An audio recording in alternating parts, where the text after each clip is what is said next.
Welcome to my society. I'm Carson Costello. This is the Maverick Society. I called it because of Top Gun. If you've seen Top Gun, Maverick is the main character, and the movie is based off of doing things as a team, lots of teamwork, which is what my society will be doing in a post-apocalyptic world. So that's why I called it that. The geographical location that I chose for my society will be in the Los Angeles area. Now we'll probably be moving around the area a little bit because it's a big area, and in a post-apocalyptic world, there will probably be not very many people. So there'll be a couple of us moving around to get different resources and things. So I choose the Los Angeles area, and mostly because there's good weather almost year round in that area. It stays around, 60s, 70s, 80s, stays around there because it's close to the coast. It has mountains, which I really like mountains for the scenery, and they'd also be a really good point of defense for anyone coming mostly from the north. If we did need that, if, say, another society was trying to attack us, then it'd be harder for them to climb up the mountain if we were at the top. But if they got there first, it'd be easier for them to come down into our area. There's also, in the LA area, there's a lot of resources, because there's a lot of buildings, and depending on what the post-apocalyptic world looked like, I kind of just assumed that there would be very little people left on the world, and on Earth, and that there'll be, most of the stuff will still be here somehow. I don't know, that's what I imagined when I read the description of the assignment. So that's kind of what this presentation is based off of. So there will be plenty of resources, lots of buildings and tools and equipment for any kind of building or anything. There'll be lots of food, because we have the ocean right there. We can get fish and seafood from. There's farms around the LA area. It would be kind of a distance to travel to get to those farms, but there'll likely be cars, and there's still roads and stuff like that to get there. So there's plenty of resources. There's airports, which I like to fly. I'm a pilot, so that's pretty important. And if we ever wanted to start trading again with other societies, say wherever, airports would be handy, and we'd probably still have planes. So that's good. Same with shipping ports and ships. Since it's on the ocean, and there's lots of ships that go into LA, there's plenty of ships and shipping ports for moving goods in and out of the area once our society develops to that extent. And like I was saying, lots of infrastructures are already there, so airports, shipping ports, and the best part, if there was very little people there in a post-apocalyptic world, there's probably going to be no more of the crazy LA taxes, which would make living there a lot better than it is right now. And for the government structure of my society, I chose a democracy, kind of similar to how the U.S. government structure is currently, and the decisions will be made based on votes made by members, and all members get a vote of the society. All votes are equal, so the majority of the society will have the winning vote and make the decisions in the government. But, and also it's similar to the U.S. structure, multiple branches. There'll be a leader or a president. They'll give people someone to look towards to be led. Checks and balances, so there'll be a group of people to check and balance what the president or the leader is doing, similar to a Congress, and come up with laws and stuff like that. And then there'll also be some court systems, like makeshift courts that will help enforce the laws and decide if people are guilty and breaking them or not, once it gets to a bigger level where crimes are being committed and stuff like that. But at the start, probably won't need too much of that, hopefully not. Hopefully there won't be too many laws being broken. But the difference in this one is that everyone in the government is a volunteer in this system, which means that they won't be allowed to make money from any of the decisions that they've made inside of the government, because that's a big problem with our system currently that I see, is that people in our government make tons of money off of decisions that they make through business deals, where they make a decision that benefits the company and then they get a kickback from it. So in this society, they won't be allowed to make money from any of the decisions that they make in government, and it's purely volunteer system, which then you don't have to worry about people getting voted in and stuff like that. That'll be the government structure of that society. The educational system. This is a big one. So our current educational system, I guess it would be kind of similar, where there's a primary school, because in a post-apocalyptic society, only the basic roles will be needed at first. So, your farmers, hunters, fishermen, stuff to get food and water and the basic needs, and then it'll slowly branch out to like doctors and mechanics and scientists and engineers and construction workers and stuff like that.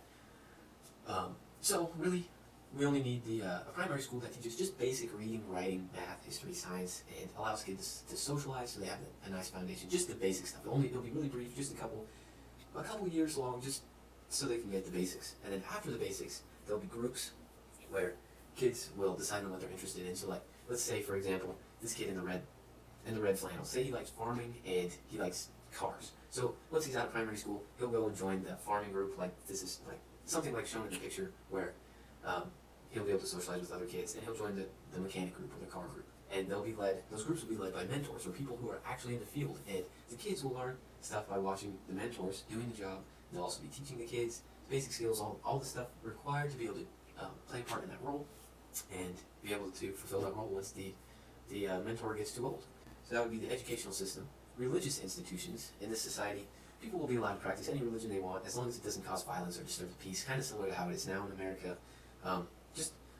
And the roles that it will play, it will help give the society members something to believe in and hope for. So like they believe in an afterlife, they believe whatever their religion believes, gives them something to believe in and something to hope for. And then also, in most religions, it will help to lay out the blueprint to being a good person because, say, their God is watching them, and it'll just give them a reason to be a good person and a good member of the society. Laws, norms, and mores. So laws, kind of similar to the basic laws in America right now. So like, if there's cars, in my vision there is cars, so no drunk driving would be a law. Everyone is allowed to vote, and no discrimination. So kind of the basic things that are in America today. And then there'll be cops and law enforcement and people to enforce the laws, but those are pretty easy laws that, yeah, and with a small society, they'll be pretty easy to enforce. I think norms will still have, like, giving a handshake when you meet someone new, treating people the way you want to be treated, so the golden rule, and respecting other people and their things, so just being a good person, you know. Mores, the big things, really, no killing, no stealing, no cheating, things that are big no-nos in society, kind of transfer over into my society as well. Interacting with neighboring societies. We would want to treat neighboring societies fairly. That's the big deal. Treat them fair, where we can coexist peacefully is the plan. Trading goods and services would be one way that we could do that. So like say we have something that they want, they have something that we want. A fair trade would be made, and we would all be happy. Finding ways to work together. So say there's a society that keeps disturbing the peace and doing bad things to a bunch of other societies, and you know, that'd be a common goal would be to have peace, and we'd make sure that that peace would be kept and do something with that other society, which goes into the next slide. Potential conflict, alliances, and exchanging. Conflicts be solved. I mean, you know, sitting down and communicating, having a meeting, kind of similar to how countries negotiate today. Figure out how we can both win, you know. What we could do where it would come out good in both societies' interests. Alliances, hopefully, would be made with as many neighboring societies as possible, because then there's strength in numbers, and then if there was another society, it would be harder for them to go against us, since we'd be alliance with as many as we could. And exchanging goods and services. I mean, we have the airports and the shipping ports, and that would be a way to exchange stuff. We'd exchange goods and services, and once society evolves back up into those higher levels again, we'd be able to exchange with them. Cultural aspects, we speak English. We also have an emphasis on learning other languages, because other languages, if they're being used at this time by other societies, it's very important to be able to communicate with other societies. Customs, I chose eating with family. I think that's a big one. That's pretty important, because family is a very important thing, especially in this society. Bathing, exercising, things you should do every day to keep yourself healthy and being a good member of society. And rituals, we would still have funerals and birthdays and weddings, because I mean, celebrate people's lives and their births and then their weddings. The societal holiday that I chose was try something new day, and I put it on. Well, the purpose is to get everyone that participates to try something new, because as you see in this Dr. Seuss quote, you'll never be bored when you try something new. There's really no limit to what you can do. And to celebrate it, you just try something new that day. It could be anything, could be multiple things, just something new that you haven't done before. And I put it on June 20th because it's summer solstice. It's the first day of summer, so if you try something new and you end up liking it, you can do it for the rest of the summer, or maybe even longer. I thought it would be kind of a cool holiday, because when people do the same things over and over again and never try anything new, it kind of bugs me, so I thought this would be kind of fun. And then, this is kind of a little bonus slide to tie it together, but just recently watched Tron Legacy, and it kind of reminded me of, or when I read this project, it reminded me of this movie in this final scene where I was trying to design the perfect society, but as Flynn says in this scene, there really is no such thing as a perfect society. It's just what you make of it. So I'll let it play. Doesn't count towards the presentation or anything, but if you want to watch it, I'll attach it. And there's a spoiler, because it is the ending scene. So if you haven't seen it, you can end it right here, but I'll play it.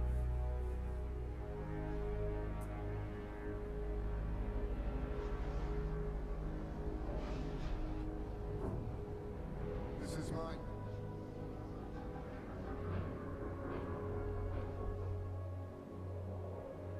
Had a feeling you'd be here. cycles haven't been kind, have they? No, you don't look so bad.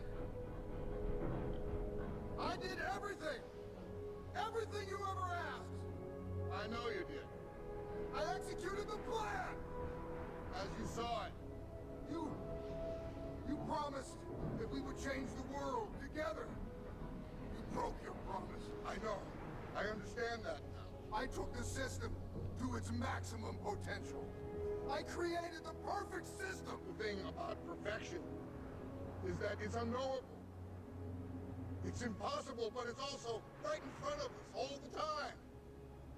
You wouldn't know that because I didn't when I created you. I'm sorry, Blue. I'm sorry. And my works cited for all the images. And that's my society. Thank you.